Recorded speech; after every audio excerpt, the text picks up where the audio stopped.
The Lend-Lease Policy, formerly titled An Act to Promote the Defense of the United States, was a program under which the United States supplied Free France, the United Kingdom, the Republic of China, and later the USSR and other Allied nations with food, oil, and materiel between 1941 and August 1945. This included warships and warplanes, along with other weaponry. It was signed into law on March 11, 1941 and ended in September 1945. In general, the aid was free, although some hardware were returned after the war. In return, the U.S. was given leases on Army and naval bases in Allied territory during the war. A total of $50.1 billion worth of supplies were shipped, or 17% of the total war expenditures of the U.S. In all, $31.4 billion went to Britain, $11.3 billion to the Soviet Union, $3.2 billion to France, $1.6 billion to China, and the remaining $2.6 billion to the other allies. Reverse Lend-Lease policies comprised services such as rent on air bases that went to the U.S., and totaled $7.8 billion. Of this, $6.8 billion came from the British and the Commonwealth. The terms of the agreement provided that the materiel was to be used until returned or destroyed. In practice, very little equipment was returned. Supplies that arrived after the termination date were sold to Britain at a large discount for £1.075 billion, using long-term loans from the United States. Canada operated a similar program called mutual aid that sent a loan of $1 billion and $3.4 billion in supplies and services to Britain and other allies. This program effectively ended the United States' pretense of neutrality and was a decisive step away from non-interventionist policy, which had dominated United States foreign relations since 1931. Historical background. Following the surrender of France in June 1940, Britain and its Commonwealth were the only forces engaged in war against Germany. Britain had been paying for its material in gold under cash and carry, as required by the U.S. Neutrality Acts of the 1930s. But by 1941 it had liquidated so many assets that it was running short of cash. During this same period, the U.S. government began to mobilize for total war, instituting the first-ever peacetime draft and a five-fold increase in the defense budget. In the meantime, as the British began running short of money, arms, and other supplies, Prime Minister Winston Churchill pressed President Franklin D. Roosevelt for American help. Sympathetic to the British plight but hampered by public opinion and the Neutrality Acts, which forbade arms sales on credit or the loaning of money to belligerent nations, Roosevelt eventually came up with the idea of Lend-Lease. As one Roosevelt biographer has characterized it, if there was no practical alternative, there was certainly no moral one either. Britain and the Commonwealth were carrying the battle for all civilization, and the overwhelming majority of Americans, led in the late election by their president, wished to help them, as the president himself put it. There can be no reasoning with incendiary bombs. In September 1940, during the Battle of Britain, the British government sent the TIS admission to the United States. The aim of the British technical and scientific mission was to obtain the industrial resources to exploit the military potential of the research and development work completed by the UK up to the beginning of World War II, but that Britain itself could not exploit due to the immediate requirements of war-related production. The shared technology included the cavity magnetron, which the American historian James Finney Baxter III later called the most valuable cargo ever brought to our shores. The design for the VT fuse, details of Frank Whittle's jet engine and the Frisch-Peirce memorandum describing the feasibility of an atomic bomb. Though these may be considered the most significant, many other items were also transported, including designs for rockets, superchargers, gyroscopic gun sights, submarine detection devices, self-sealing fuel tanks and plastic explosives. In December 1940, President Roosevelt proclaimed the U.S. would be the arsenal of democracy, and proposed selling munitions to Britain and Canada. Isolationists were strongly opposed, warning it would lead to American involvement in what was seen by most Americans as an essentially European conflict. In time, opinion shifted as increasing numbers of Americans began to see the advantage of funding the British war against Germany, while staying out of the hostilities themselves. Propaganda showing the devastation of British cities during the Blitz, as well as popular depictions of Germans as savage, also rallied public opinion to the side of the Allies, especially after the fall of France. After a decade of neutrality, Roosevelt knew that the change to Allied support must be gradual, especially since German Americans were the largest ethnicity in America at the time. Originally, the American position was to help the British but not enter the war. In early February 1941, a Gallup poll revealed that 54% of Americans were in favor without qualifications of Lend-Lease. A further 15% were in favor with qualifications such as, if it doesn't get us into war, or, if the British can give us some security for what we give them. Only 22% were unequivocally against the President's proposal. When poll participants were asked their party affiliation, the poll revealed a sharp political divide. 69% of Democrats were unequivocally in favor of Lend-Lease, whereas only 38% of Republicans favored the bill without qualification. At least one poll spokesperson also noted that approximately twice as many Republicans gave qualified answers as Democrats. Opposition to the Lend-Lease bill was strongest among isolationist Republicans in Congress, who feared the measure would be the longest single step this nation has yet taken toward direct involvement in the war abroad. When the House of Representatives finally took a roll call vote on February 9, 1941, the 260 to 165 vote fell largely along party lines. Democrats voted 238 to 25 in favor and Republicans 24 in favor and 135 against. The vote in the Senate, which took place a month later, revealed a similar partisan divide.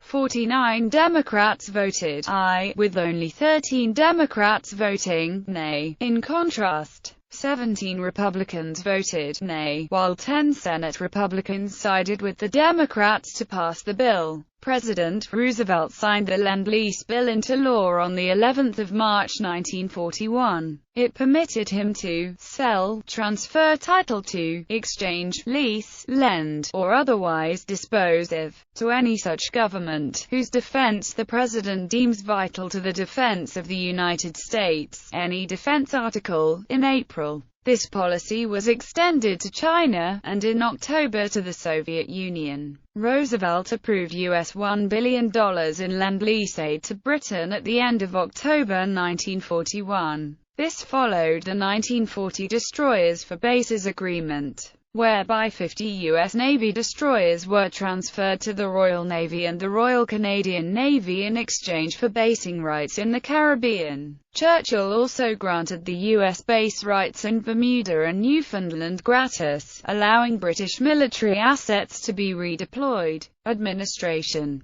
President Roosevelt set up the Office of Lend-Lease Administration in 1941, appointing Steel executive Edward R. Stettinius as head. In September 1943, he was promoted to Undersecretary of State, and Leo Crowley became head of the Foreign Economic Administration, which absorbed responsibility for Lend-Lease. Lend-Lease aid to the Soviet Union was nominally managed by Stettinius. Roosevelt's Soviet Protocol Committee was dominated by Harry Hopkins and General John York, who were totally sympathetic to the provision of unconditional aid. Until 1943, few Americans objected to Soviet aid. The program ended in September 1945. Scale. Value of materials supplied by the USA to other Allied nations. Significance. Lend-Lease would help the British and Allied forces win the battles of future years. The help it gave in the battles of 1941 was trivial. In 1943–1944, about a quarter of all British munitions came through Lend-Lease.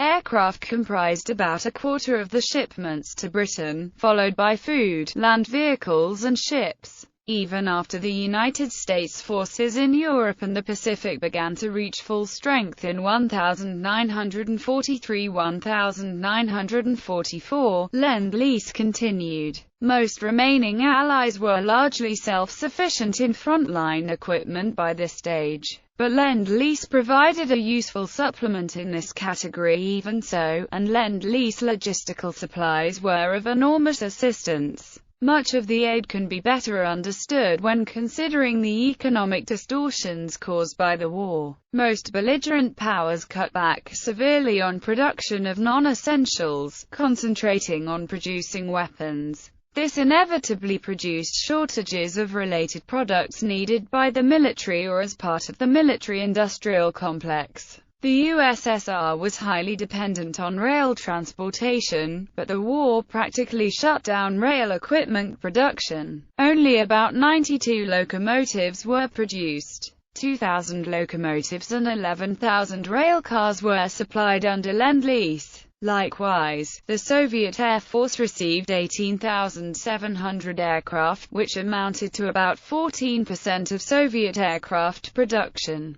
Although most Red Army tank units were equipped with Soviet-built tanks, their logistical support was provided by hundreds of thousands of US-made trucks. Indeed, by 1945 nearly a third of the truck strength of the Red Army was US-built. Trucks such as the Dodge 3/4-ton and Studebaker 2.5-ton were easily the best trucks available in their class on either side on the Eastern Front. American shipments of telephone cable, aluminum, canned rations, and clothing were also critical. Quotations. Roosevelt, eager to ensure public consent for this controversial plan, explained to the public and the press that his plan was comparable to one neighbor's lending another a garden hose to put out a fire in his home. "What do I do in such a crisis?" the president asked at a press conference. "I don't say, neighbor, my garden hose cost me $15. You have to pay me $15 for it. I don't want $15. I want my garden hose back after the fire is over," to which Senator Robert Taft responded,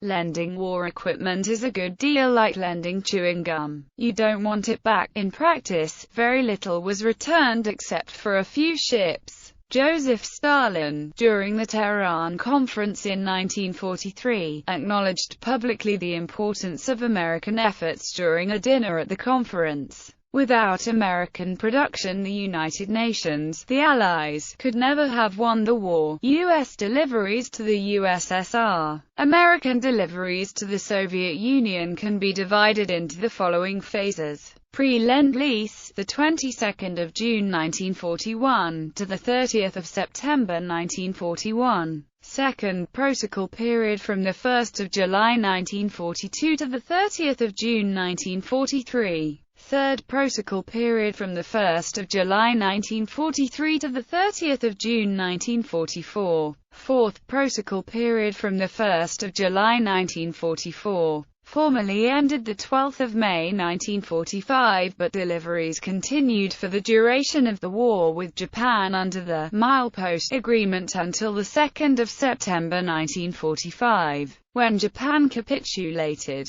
On the 20th of September 1945, all Lend-Lease to the Soviet Union was terminated. Delivery was via the Arctic convoys, the Persian Corridor, and the Pacific route. The Arctic route was the shortest and most direct route for Lend-Lease aid to the USSR, though it was also the most dangerous. Some 3,964,000 tons of goods were shipped by the Arctic route. 7% was lost, while 93% arrived safely. This constituted some 23% of the total aid to the USSR during the war. The Persian Corridor was the longest route, and was not fully operational until mid-1942. Thereafter it saw the passage of 4,160,000 tons of goods, 27% of the total. The Pacific route opened in August 1941, but was affected by the start of hostilities between Japan and the U.S. after December 1941. Only Soviet ships could be used, and, as Japan and the USSR observed a strict neutrality towards each other, only non-military goods could be transported.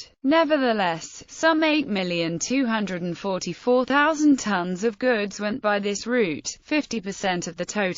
In total, the U.S. deliveries through Lend-Lease amounted to $11 billion in materials. Over 400,000 jeeps and trucks, 12,000 armored vehicles, 11,400 aircraft and 1.75 million tons of food, roughly 17.5 million tons of military equipment, vehicles, industrial supplies, and food were shipped from the Western Hemisphere to the USSR, 94% coming from the U.S. For comparison, a total of 22 million tons landed in Europe to supply American forces from January 1942 to May 1945. It has been estimated that American deliveries to the USSR through the Persian Corridor alone were sufficient, by U.S. Army standards, to maintain 60 combat divisions in the line. The United States gave to the Soviet Union from October 1, 1941, to May 31, 1945 the following: 427,284 trucks, 13,303 combat vehicles, 35,170 motorcycles, 2,328 ordnance service vehicles, 2,670,371 tons of petroleum products,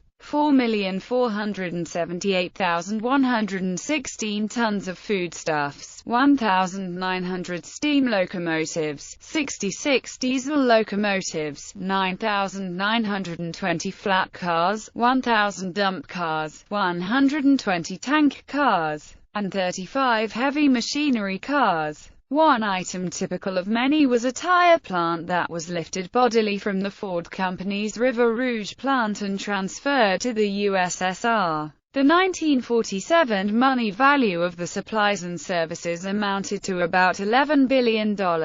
British deliveries to the USSR. In June 1941, within weeks of the German invasion of the USSR, the first British aid convoy set off along the dangerous Arctic Sea route to Murmansk. Arriving in September, it was carrying 40 Hawker Hurricanes along with 550 mechanics and pilots of No. 151 wing to provide immediate air defense of the port and train Soviet pilots. After escorting Soviet bombers and scoring 14 kills for 1 loss, and completing the training of pilots and mechanics, No. 151 wing left in November, their mission complete. The convoy was the first of many convoys to Murmansk and Archangel in what became known as the Arctic convoys. The returning ships carried the gold that the USSR was using to pay the U.S.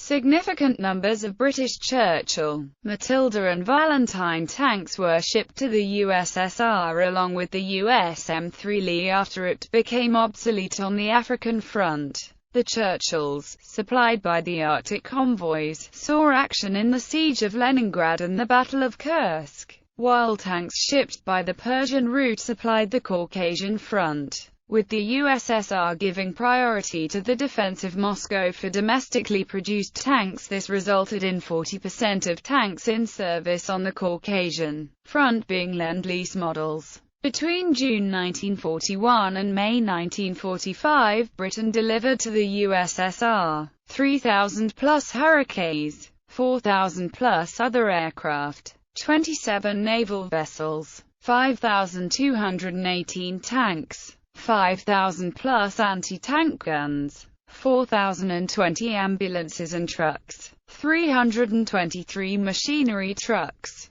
2,560 universal carriers, 1,721 motorcycles, £1.15 billion worth of aircraft engines, 600 radar and sonar sets, hundreds of naval guns, 15 million pairs of boots. In total 4 million tons of war materials including food and medical supplies were delivered. The munitions totaled £308 million, the food and raw materials totaled £120 million in 1946 index. In accordance with the Anglo-Soviet Military Supplies Agreement of 27 June 1942, military aid sent from Britain to the Soviet Union during the war was entirely free of charge. Reverse Lend-Lease. Reverse Lend-Lease or reciprocal aid was the supply of equipment and services to the United States, e.g., the British Austin K2Y military ambulance. From Canada came the Fairmile launchers for anti-submarine use and Mosquito photo reconnaissance aircraft. New Zealand supplied food to United States forces in the South Pacific, and constructed airports in Nadi, Fiji.